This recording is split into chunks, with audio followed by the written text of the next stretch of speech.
Hi folks, it's John from lastchanceautorestore.com. I'd like to share with you a brief update.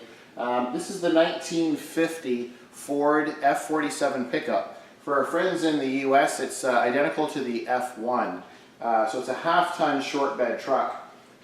In a previous video we shared with you where we had set the cab on, we did sound insulation package to the interior, we installed both of the doors, and we were doing some work on the engine and transmission. While we're waiting for parts, we need new water pumps for the engine. We're pausing from that, and we just have some more of our order kind of trickling in. So what we have in front of us today that I just wanted to share with you is a complete kit to do a power front disc brake conversion.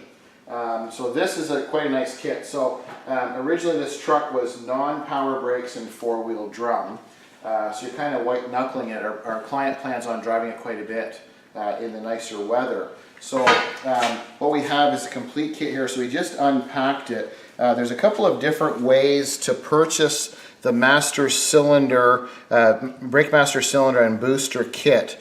And this is the style that we've chosen to go with, which goes underneath, so it attaches to the chassis, and then the filler for the fluid is still in the correct location from the floor area on the driver's side.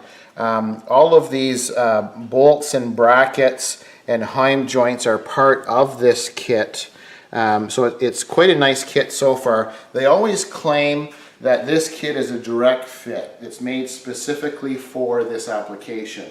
I'm kind of smirking because every time we order a kit like this, there's always some slight modifications that need to be made. So we'll share with you as it progresses in terms of the installation, but it looks like it's a very good quality kit. The calipers come as they call it semi-loaded. So we have new calipers, all new hardware, new pins, and then when you flip it over, the semi-loaded part is it already has the brake pads installed. So we have the anti-rattle clips and we have the pads with the pins. So these are all going to be replacement genuine Ford parts. So later on in life, if our client needs to get brake pads, flex line, or rotors, we'll have all the part numbers for a client in a file to do the maintenance later on down the road. So we just kind of laid the kit out.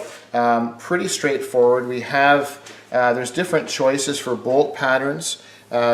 Because we're going with the stock wheel and hubcap look, we went with the factory correct Ford 5 bolt pattern.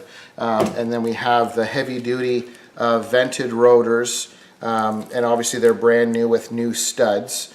And then the back, it's all ready for, it has a race in here, so it's all ready for the bearings and seal. So we'll begin by, obviously we'll be packing the new bearings with grease.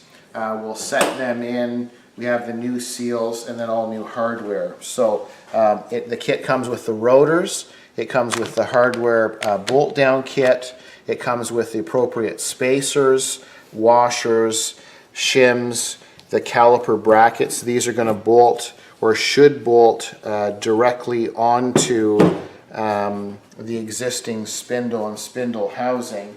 And then we have the rest of the hardware, and then we also have the brand new flex lines. So it appears to be quite a nice kit. It's going to make this truck a lot more enjoyable and safer to drive, converting it from a drum non-power to a power and then front disc. We're going to stick with the rear drum brakes on this truck. About 85%, 80 to 85% of your braking is done with the front, and then the back is basically just to keep the truck straight. So this, in my opinion, is a really important upgrade to have. It doesn't affect the looks or the style of the truck, so it's still going to look like an authentic 1950 Ford pickup. So just a brief update. Once we have the conversion going and installed, we'll probably share another video to show you how it looks installed on the chassis of this 1950 Ford. So I thank you for watching. I'm John from lastchanceautorestore.com.